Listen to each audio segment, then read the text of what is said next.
Hi అండి అందరికీ. ఈరోజు అమ్మ చేతి వంట అండి.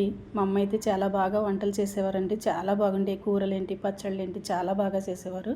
నేనైతే ఈరోజు ఇదిగోండి బీరకాయ అయితే చెక్కి శుభ్రంగా కడిగేసి చెక్కి ముక్కల కింద కట్ చేసి ఇందులో ఒక ఉల్లిపాయ 4 పచ్చిమిరపకాయలు వేసి కొంచెం వాటర్ వేసి పొయ్యి మీద పెడుతున్నానండి.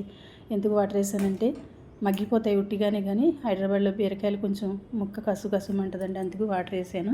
అది శుభ్రంగా అది ఉడికింది కదండి. ఉడికిన తర్వాత తగినంత ఉప్పు కారం పసుపు వేసుకోవాలండి. ఇంతకీ ఇది ఏం కూర అనుకుంటున్నారా? తెలగపిండి. మీకు తెలుసు కదండి తెలగపిండి కూర. తెలగపిండి మనం వండుకుంటాం కదా, తెలగపిండి బీరకాయ వండుకుంటాం, తెలగపిండి ఆనపకాయ వండుకుంటాం, తెలగపిండి పొట్లకాయ వండుకుంటాం, అలా మాటండి. ఇది కూడా పొడి పొడిగా చేసుకోవచ్చు, దీన్ని ముద్దగా కూడా చేసుకోవచ్చండి. ఇది బాగా దగ్గరగా కొంచెం మాడేలా చేసుకుంటే పొడి పళ్ళాడుతుందండి. లేదంటే కొంచెం వాటర్లా ఉండాలంటే అలా ముద్దగా కూడా వండుకోవచ్చు. ఇందులో తగినన్ని కొంచెం ఎల్లుల్లిపాయలు ఎక్కువ వేసుకుంటే అండి చాలా రుచిగా ఉంటుంది. నేనైతే కొంచెం తక్కువ వేసాను, ఇంకా ఎక్కువ వేసేదండి మా అమ్మ అయితే. ఇలా అన్నీ వేసి తాలింపు గింజలన్నీ వేసి చక్కగా తాలింపు పెట్టుకుంటే ఇది చాలా రుచిగా ఉంటుందండి.